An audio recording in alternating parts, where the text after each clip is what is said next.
They tell me what to eat, they tell me what to wear, they tell me what to do, they tell me what questions not to ask, they tell me what I need to ask. It's just so controlling. The Amish community has a rich history dating back to their split from the Mennonites in the 1700s. You might picture them living idyllic lives, tending to their farms and churning butter in their quaint little bonnets. But don't be fooled. Behind those picturesque barns and horse-drawn buggies, there are some seriously spine-tingling rules that the Amish women must follow that will make your jaw drop. From what to wear to whether or not it's okay to have a refrigerator, join us as we take a journey to the world of the Amish women and reveal the weird rules they have to follow. Number 15. Weird reproduction rules. In the Amish community, there are strict and somewhat bizarre rules related to reproduction for women. One of the most important rules is the concept of compulsory childbirth. According to Amish beliefs, having a large family is highly valued, and therefore it is mandatory for women to have children unless they are unable to do so biologically. The more children, the better, as it is seen as a blessing from the Heavenly Father. Unlike the modern world where birth control is widely accepted and used, the Amish community strictly forbids the use of any form of birth control. This means that couples are expected to have as many children as they desire, without any interference from medical options or contraceptives. For my family and the Amish community, having a child out of wedlock is very unacceptable. As a result, it is not uncommon for Amish families to have 7 to 10 children, and a woman with fewer than 3 children is considered incomplete. In the Amish community, being childless or not desiring children after marriage is viewed as sinful and unacceptable. The emphasis on large families is deeply ingrained in the culture, regardless of whether the parents actually desire or are able to care for a large number of children. Once married, it becomes a woman's primary responsibility to care for her children. Amish children rarely have babysitters, and if they do, it is typically a family member or someone from within the community. The mother is expected to prioritize her children's needs above her own and ensure that they are raised in accordance with Amish traditions and values. How the children behave and contribute to the community is seen as a direct reflection of the mother's care and upbringing. When it comes to childbirth, laboring Amish women may face additional rules and practices due to cultural traditions and a general distrust of modern medicine. Home births and midwife-led birthing centers are preferred over hospital births within the Amish community. Additionally, some families may forego pricey prenatal care due to financial constraints. Pain medication, such as epidurals, is rarely requested by laboring Amish mothers, as they often opt for natural childbirth. There are also indications that special birthing gowns are worn by Amish women during labor, although it is unclear whether these gowns are specifically designed for childbirth or serve as everyday undergarments that allow for ease of movement during labor. It's a different world out there in Amish country, that's for sure. Number 14. Awkward relationship rules. Before marriage, there is of course the proposal, but in the Amish tradition, this proposal takes on a slightly different form. Young love blossoms within the Amish community as the youth have the opportunity to get to know each other every Sunday. It's not just about practicing hymns after church, it's also a chance for the young ones to mingle and form connections. When the time comes for a proposal, it's a blend of tradition and romance. However, don't expect to see any Amish wedding rings or a dramatic one-knee gesture. Instead, the bride-to-be informs her parents of the proposal and wedding planning kicks off without delay. The proposal remains a secret from the bishop until just a month before the actual ceremony. Once the bishop is informed, an announcement is made in the church to inform the congregation, adding an element of community involvement to the process. In the days leading up to the wedding, the groom embarks on a unique pre-wedding ritual, growing out his beard. This serves as a distinctive sign of his impending nuptials, as men in the Amish community do not grow beards until they are married. It's certainly a weird way to announce one's commitment. But what about the women? How can you tell if an Amish woman is married if they don't wear wedding rings? The answer lies in their attire, specifically their bonnets. A white bonnet typically signifies that a woman is married, while a black bonnet symbolizes the opposite. So, if you spot a woman wearing a black bonnet, it means she's still available for courtship. After a man proposes to a woman, they are forbidden from any physical contact. No hand-holding, no touching, nothing at all. Instead, they engage in a practice called bundling. Bundling is an Amish tradition that helps couples get closer to each other while still keeping their honor intact. This involves spending the evening in the same bed without doing anything. Some say they are actually being bundled into separate sacks. to strictly forbid any physical contact, while some say they just lie fully clothed on a bed side by side to foster intimacy while avoiding sexual contact. These unique rules and rituals continue until the much anticipated wedding day, and when that day arrives, there are even more strange customs to behold. Number 13, wedding rituals. When it comes to the big day, there are some surprising traditions that might seem a bit weird. First of all, forget about the traditional maid of honor and best man. Instead, the bride and groom choose two couples, typically close friends or family members, to stand with them at the altar. To introduce to you for the first time, Mr. and Mrs. Eric Mass. During the wedding ceremony, you won't see ushers or protocols. Instead, the youth of the families attending the ceremony play a special role by helping with tasks such as handing out booklets or treats at the reception. And here's a real shocker, the bride won't be wearing a white dress. That's right, no flowing white gown for her.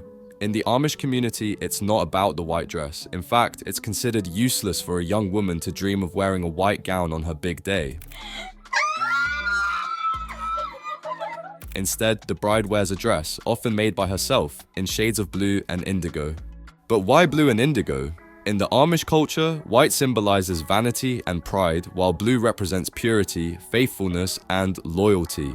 Indigo, on the other hand, is linked to concepts of heaven and eternity. By wearing these colors on her wedding day, a woman demonstrates her commitment to her husband and her community.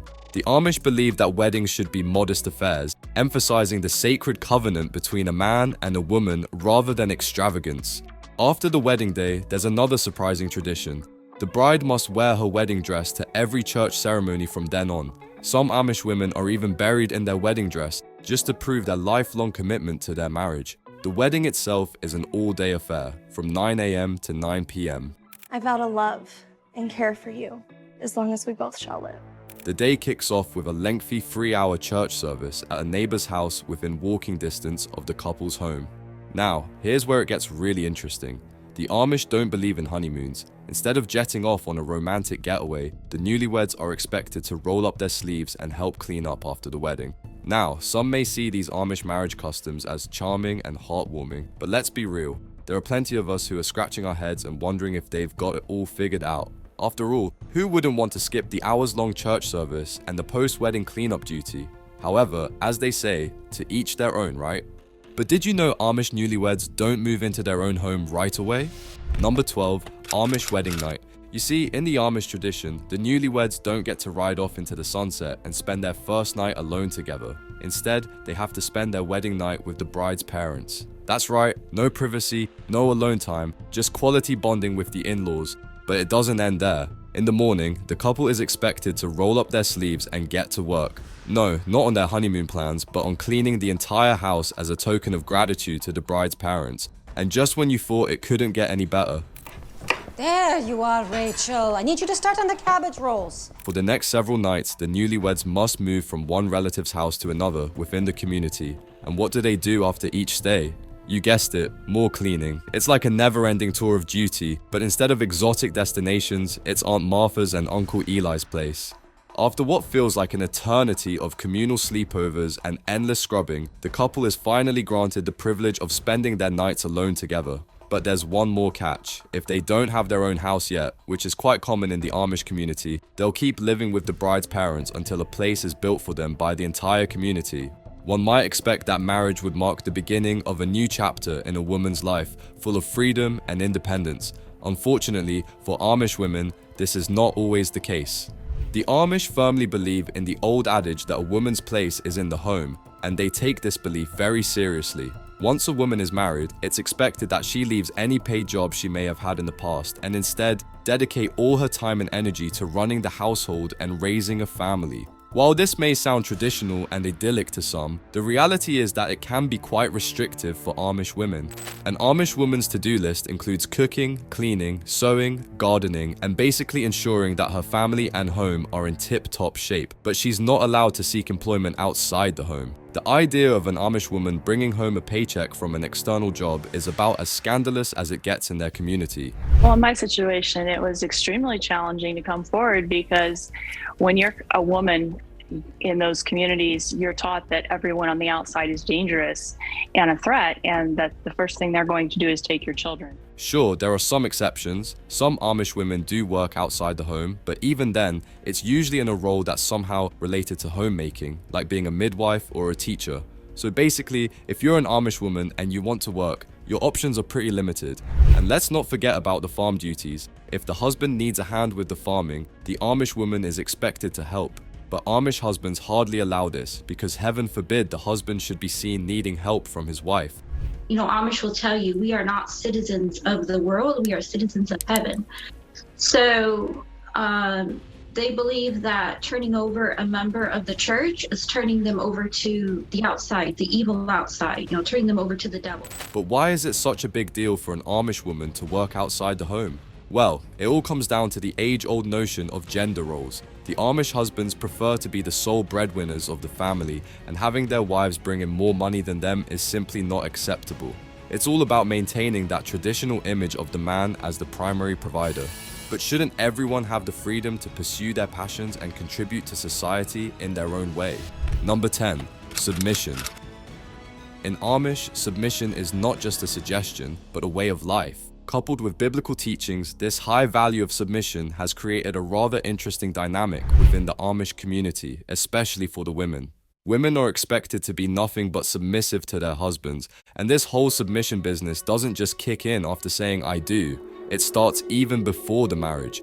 But why is submission so crucial in the Amish community, you ask? Well, apparently it's all about maintaining order and stability, because nothing says stability like a hierarchy where the husband reigns supreme and the wife just nods along in agreement.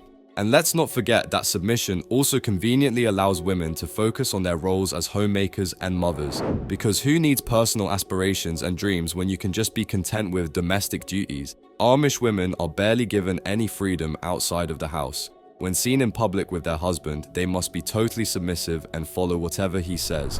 And speaking of public appearances, have you ever seen an Amish woman walking behind her husband? It's not just a coincidence, it's a tradition. And when they're in their car, guess who's always driving? The husband. In public, an Amish woman must never raise her voice at her husband, argue with him, or heaven forbid, disrespect him. It's all about following his lead in all things and saving those bold suggestions and recommendations for the privacy of their bedroom. And let's not overlook the fashion statement that comes with this whole submission package, the bonnet. Wearing a bonnet is not just a fashion choice, it's a symbol of submission to men and God. Also, the Amish take the marriage vows seriously, and that means no splitting up, no matter how bad things get. And let's say a woman tries to rebel and decides to go ahead with a divorce anyway, there will be some serious consequences. She'll be labeled as disobedient and might as well say goodbye to her social life because she'll be shunned and excommunicated. Number 9. Must seek husband's approval. Not only are the women expected to be submissive to their husbands, but they must also seek out his approval for every little decision. Whether it's about the household or making purchases, their husband's stamp of approval is a non-negotiable must-have. Imagine living in a world where you can't even buy a new bonnet without first consulting your husband. Yes, that's the reality for Amish women. No decisions, no purchases, no moves can be made without the all-important green light from the man of the house. And if an Amish woman dares to make a decision or purchase without her husband's knowledge, it would be seen as a sign of disrespect. Not only are Amish women expected to seek their husband's approval for everything under the sun, but they are also instructed to keep their hard-earned money to themselves, because heaven forbid a woman contribute more to the family than her dear husband. That would be a great abomination and threat to the balance of their society. Decision-making in society is also left to the men. The women must simply follow. Number 8. No pictures. The Amish community has some pretty strict rules when it comes to photographs. In fact, they take the whole no pictures thing very seriously. It's not just about capturing a moment in time for them, it's about avoiding what they call graven images. Allowed to look at magazines.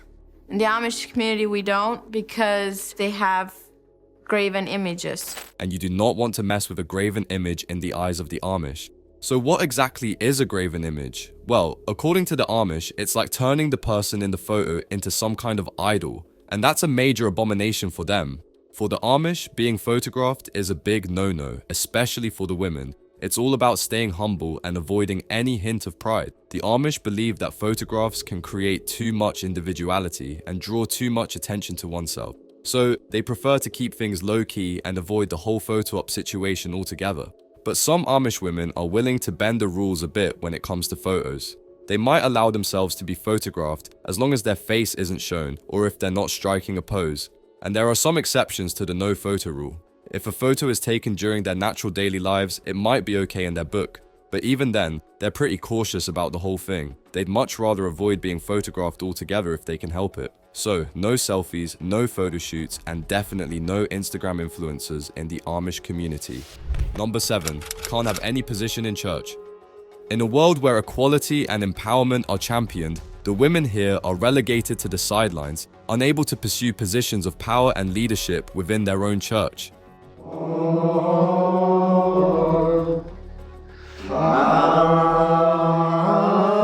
The Amish women, bound by the strict teachings of the Bible, find themselves trapped in clearly defined roles that revolve around their husbands.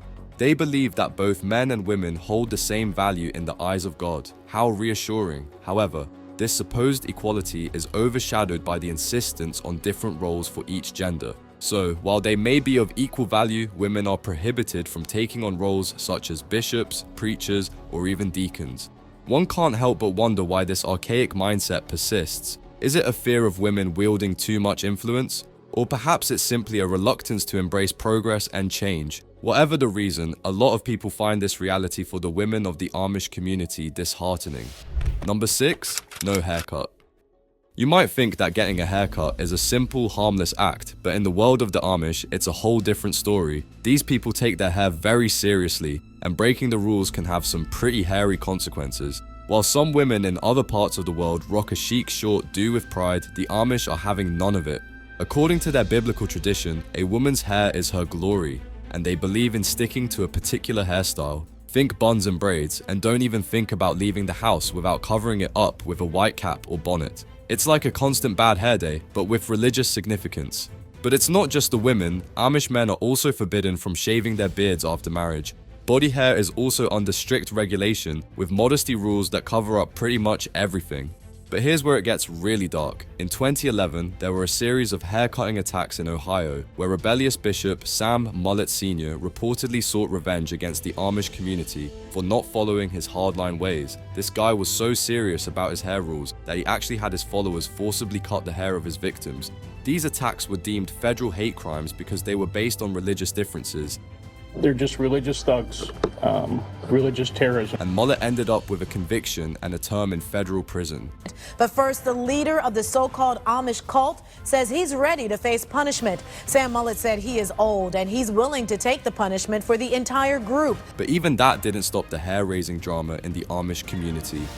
Number 5, the dreaded mandatory attendance of community events. Here, attendance at community events is not just a suggestion, but a way of life. It's like being stuck in a never-ending cycle of social obligations and forced camaraderie. Whether it's a barn raising, a quilting bee, or a Sunday church service, you can kiss your free time goodbye because you are expected to be there. And let's not forget the unspoken rule that missing an event is basically the equivalent of turning your back on your community.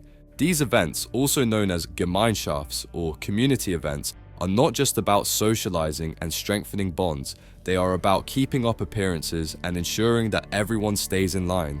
While these mandatory events are meant to foster unity, they also serve as a sneaky form of social control. The close-knit nature of Amish communities means that missing an event doesn't just go unnoticed. It can lead to gossip, speculation, and maybe even a little bit of concern.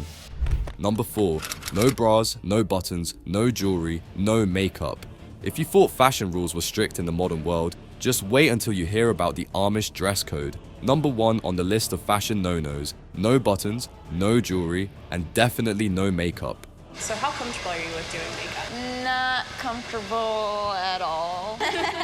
Let's start with the button situation. While men are allowed to use buttons, women are generally forbidden from doing so. Instead, they have to make do with pins or snaps. The rule about buttons is no joke in some Amish communities. They see buttons as a luxury item that can lead to vanity. Yes, vanity. Apparently, buttons are the gateway to a life of sin and self-obsession, and don't even get them started on zippers, those are a definite no-no. The reasoning behind this aversion to buttons is that they're considered overly flashy and alarmingly modern. Some even believe that buttons have links to military uniforms, which is a big fat no for the pacifist Amish.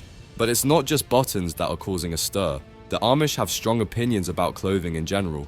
Women are expected to wear long dresses, aprons, and bonnets. And it's not just about what they wear, but how they wear it. There are rules about strap width, hem length, and even the type of fabric allowed. Traps must be at least 2 inches wide, hems must not go higher than calf length. And don't even think about showing off your body figure. Modesty is key. When it comes to color, forget about anything remotely cheerful. Amish women stick to subdued shades like black, navy blue, and dark green. And plainness is key. No patterns or embroidery allowed. Oh, and let's not forget about Sundays. That's when the real fashion drama happens. Married women have to wear black caps and aprons, while unmarried women have to wear white caps and aprons. The rules don't stop at clothing. The Amish have strong opinions about makeup and jewelry too.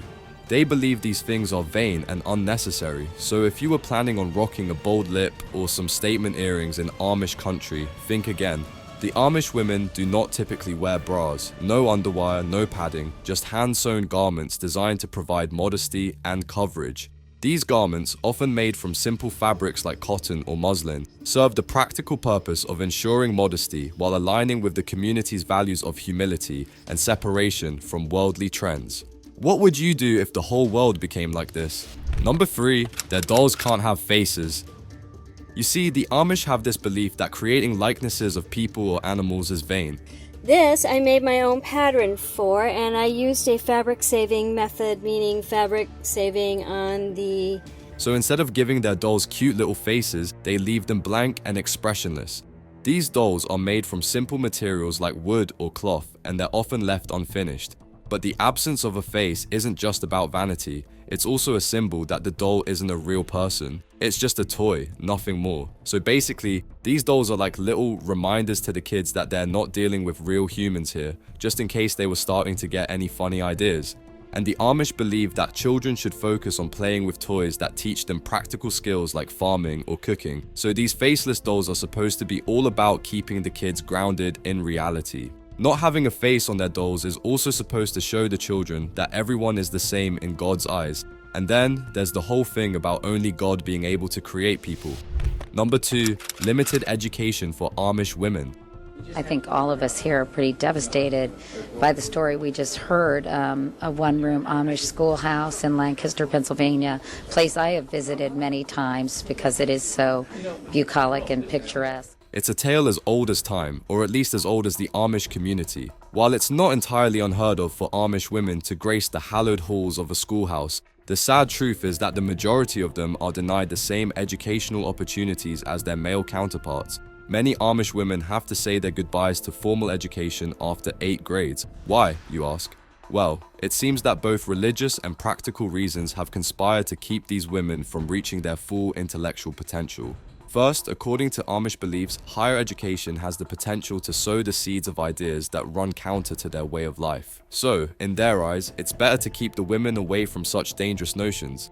Then there's the practical side of things. You see, Amish trades tend to lean towards agriculture and craft. So, instead of hitting the books, these women are encouraged to roll up their sleeves and dive into hands-on apprenticeships. The educational landscape for Amish youngsters is a sight to behold. Forget about high schools and universities. They attend Amish-run schools where they not only teach traditional courses, but also instill Amish beliefs and culture. The emphasis is on fostering obedience and cooperation, shaping not only minds but also hearts in accordance with community norms. It's like a 2-for-1 deal, but with a side of obedience and cooperation thrown in for good measure. So, what does this all mean for the typical Amish woman?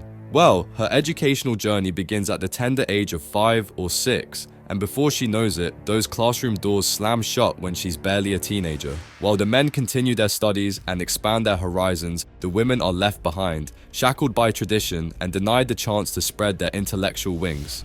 Number 1. Prohibition on technology.